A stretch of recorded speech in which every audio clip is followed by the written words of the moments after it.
Hello, hello, ladies and gentlemen. We're gonna go bringing you another Cosmonarchy cast. We've got Sziky taking on Kenoli on Magnetron.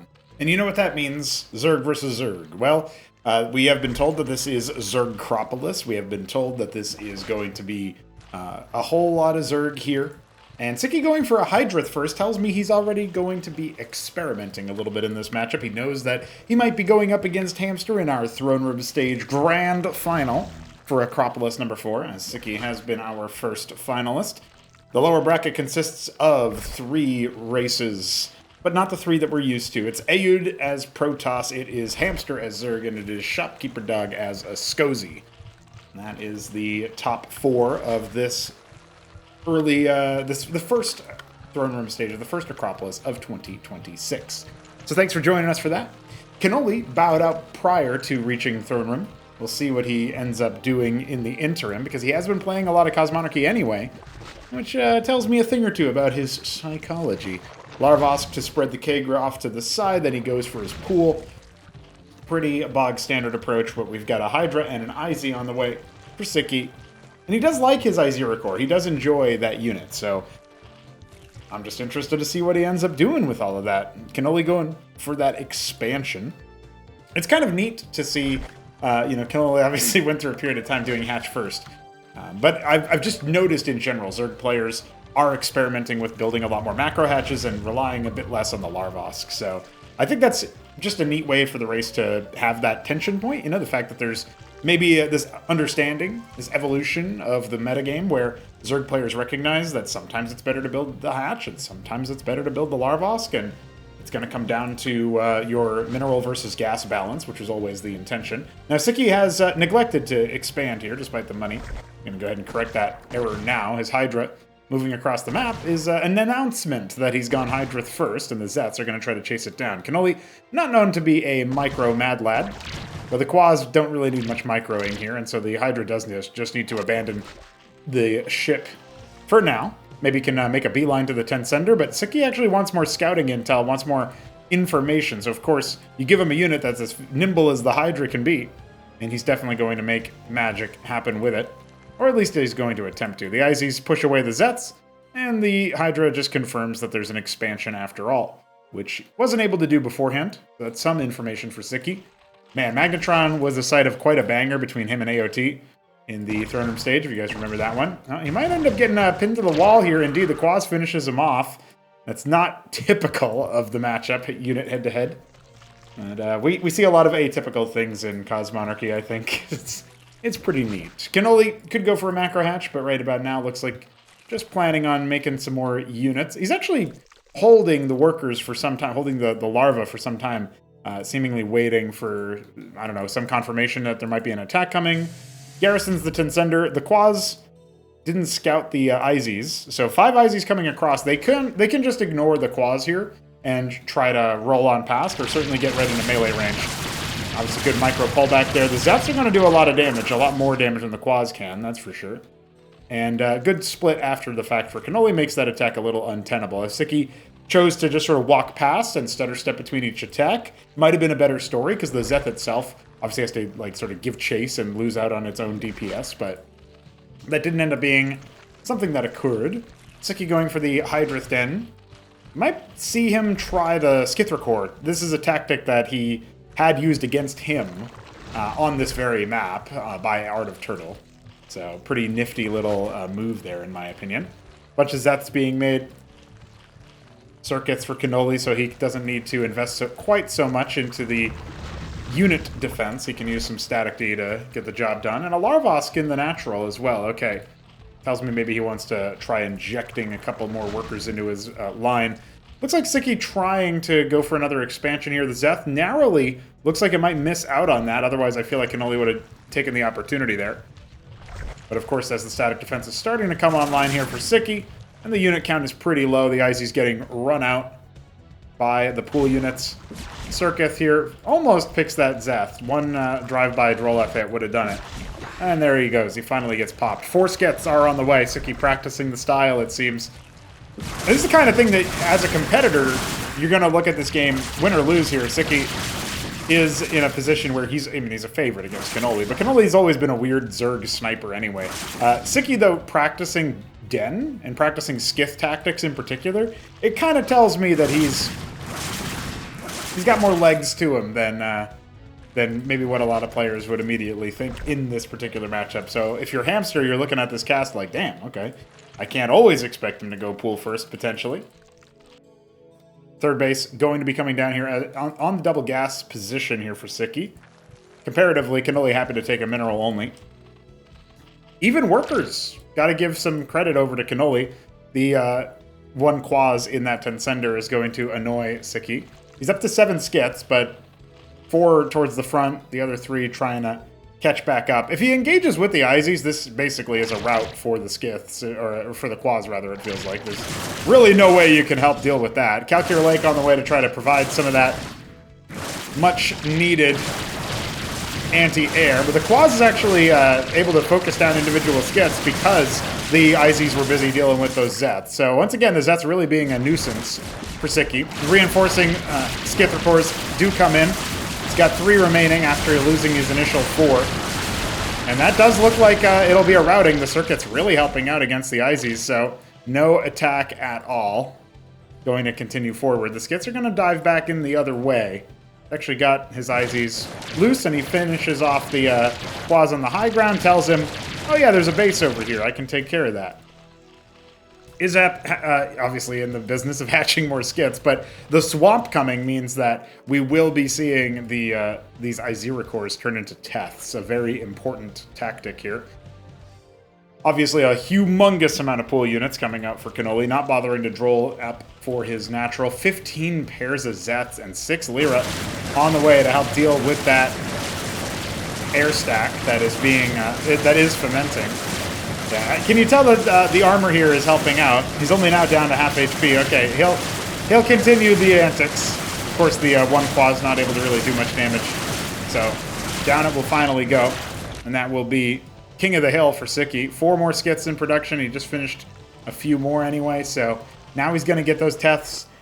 This is going to be like the unkillable demon army versus the endless pool army, and yeah, I guess eventually I'll be talking about Blood Summon when I say those things, but besides the pool word, I guess. The endless swarming army, I don't know. Blood Summon don't really swarm in the same way, but we are working on them. That's the 5th race. Enjoy that. Gonna be some fun times, some fun stuff for sure. So we do have 4 Tethzorokors, 2 more finishing up. And again, the pool army, it's going to need to decide, do we try to actually crush this attack? I mean, the Lyra count is high enough that I think armor pen-wise and anti-air-wise, you're not too worried about the Skiths. If either leg of this attack ends up getting owned by the forces of Kenoli, it does feel like Sziky is going to be in trouble. Now, the Vorv's also a good situational counter to the Tethzorokor because they do provide that armor rend and that ensnare, so reducing the amount of lifesteal that you can have. Brood Spawn get made tier 2 on the way for Kenoli in the face of losing his 3rd. I think if you're Sziky, you just back up here and you don't bother trying to take this fight, but I bet you he's never actually experienced a fight quite like this before. Skits trying to sink in, but the Lyras are now focusing down those stacked air units. All of those Skits are going to get cleaned up, it feels like, routed to the back at the very least, behind those impenetrable Tethzorokors, but penetrate they shall be, courtesy of that armor shred. Looks like the Vorvs have basically all gone down. Army has been heavily managed. If you look at the military count, it is much worse for Kenoli than it used to be. But even as we have more Teths coming, and even as the one Skith here is still alive inside that natural, we got 7 out here going to cancel out that 3rd base attempt. Pretty dire situation economically for Kenoli, but he has his Spire about halfway complete, so we can kind of see what he's up to. Static defense coming online to keep that estranged gas base alive, but now it is the target of Kenoli's ire as he moves forward. Another circuit that's going to be pretty important here. Skits coming in for the flank, draw the fire of the Lyras. This is the only source of actual armor pen that Kenoli has. He no longer has any shred, so he's going to try to focus down those Skithrokors, and is successful in doing so as he breaks away from the slow, lumbering Tethzorokor. And it does feel like right about now, I mean, with the swamp done, obviously that's all the tech that Sziky has. And he's going to be going up against Protatholors. I mean, Kenoli obviously knows what units he needs. The Teth, when it gets hit with something, and there's a slight internal cooldown on this ability, it fires off the Bone of Reflection, which doesn't deal a ton of damage, right? But is pretty good at handling some business when it comes to the pure number of the attacks that you're getting hit by with Quaz and Lyra. But you can't really get right in the face of the Protatholor, not in the same way, right? You're talking about these spore attacks from a very far distance, the Zerg sniper, effectively. So you're talking about, 10 range and a bunch of Lyras as the sort of midline. You don't even necessarily need a front line, but 11 pairs of Zeths will help you take care of that for some time as well. Scorchrith coming, the evolved Circuith. If it's an attack, he's holding it almost assuredly. No easy way for the Teths to actually break into here. So you got to see some tech development from Sziky. He sees the Protatholors. Of course, the Lyralist count as well, pretty significant. This might be a closer fight than I initially anticipated, but remember there's 14 of those Protats, and the Tethzorokor count is not necessarily going to be enough. The Scorchriths are getting built on top of. As long as the Teths are attacking, maybe there's a shot, because they do have considerable armor, and that lifesteal is helping them out. One loose inside the mineral field. The Vorgs come out, though, and reduce their attack speed, and that looks like it's the tipping point for the fight. What's the reaction? Sziky only now putting down Bactals and a Shroud. The army count enormously high for Kenoli, and he only lost, what, 1 Droleth in that whole fight? Remorphs the Circuit. The Scorchrith didn't even go all the way down. The mineral-only base now under some duress. A lot more Bactals, but there's no front line now. Mutalisks coming from the skyline. Kenoli will be attacking. And the Vorgs are just going to get on top of these Bactals. The Protatholor is not going to be contested in their fights anytime soon, and this feels like it's going to be way too much for Sziky to handle. Maybe he can prove me wrong, but he himself has quite the float. Not able to build enough macro hatches. Still, he forces a back off from Kenoli. Perhaps they'll continue their dance in the middle of the map, but I feel like right now he needs to fall back to safer ground, particularly this high ground with those Bactals. Kenoli putting out a pretty good game, and he's also expanding to the counter position of the third for Sziky. Mineral-only fourth has yet to provide any favors. A lot of Teths, a lot of Hydras, and Sziky is taking 12 o'clock as the mineral-only fifth base. But it doesn't look like scaling the larva is really his forte, not really what he's going after right now. Ices are here, Bactals are here, some Teths are finishing up. The Vorgs can obviously help deal with them, but if the Bactals clear them out, and then they set their sights on those middle range units, the Lyras could themselves go down, and then, again, we saw how long it took the Tethzorokors to go down. But a Muta fly over into the main base. This is what we were talking about earlier, and what Sziky should have been worried about. You scout the Spire, but you have no anti-air defenses. He's trying to put him down now, but his units are not moving across to defend. They're moving across to attack, and if Kenoli can just hold on, I think this will have to be a GG from our StarCraft 1 Hungarian pro. Bringing a Drolep with him in case he wants to put down a hatch somewhere. I don't think it's a deliberate choice, but it can help save you from elimination. The Mutas are actually going away from the attack. No burrow. I guess some burrow was there for Sziky, but didn't burrow the workers inside the main base. There's so many more Mutas.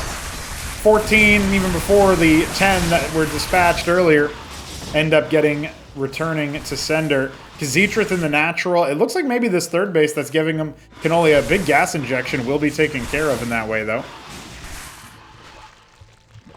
He's going to try to respawn. The Kagra scouted out. Well, Sziky just confirming any other bases in the area, but despite killing a couple of workers over here, the Mutaflock is descending. Neither player with anything in production right now, by the way. I mean, that's maybe expected for Kenoli, but Sziky clearly trying to figure things out right now. Assess what he's really got to deal with, but the ground army is too small here, I feel like. I don't think he's going to break through all of these mid-range units. The Muta's flying over. No anti-air defenses in that natural. Sziky starts his Spraiths, but he only now started it, yeah, and the Mutas continue to force the issue. GG got away from him, and Kenoli maybe can't even believe that he got away with that game. Well, that is a fun one. We can call that over with. Thanks for joining us with another Magnetron game in a row. Our TVZ yesterday was pretty fun as well. You can check that out if you missed it. Subscribe if you want to see some more modded StarCraft. Really, at this point, Cosmonarchy is its own game, but everybody clicks on the videos when I say modded StarCraft, so that's what I keep doing. But yeah, Cosmonarchy, pretty epic. And yes, you did hear that right. We're having a 5th race show up by the end of this year. We will see plenty of that in action soon. So that's another reason to subscribe. You get to see notifications when I go live to do that development. Peace!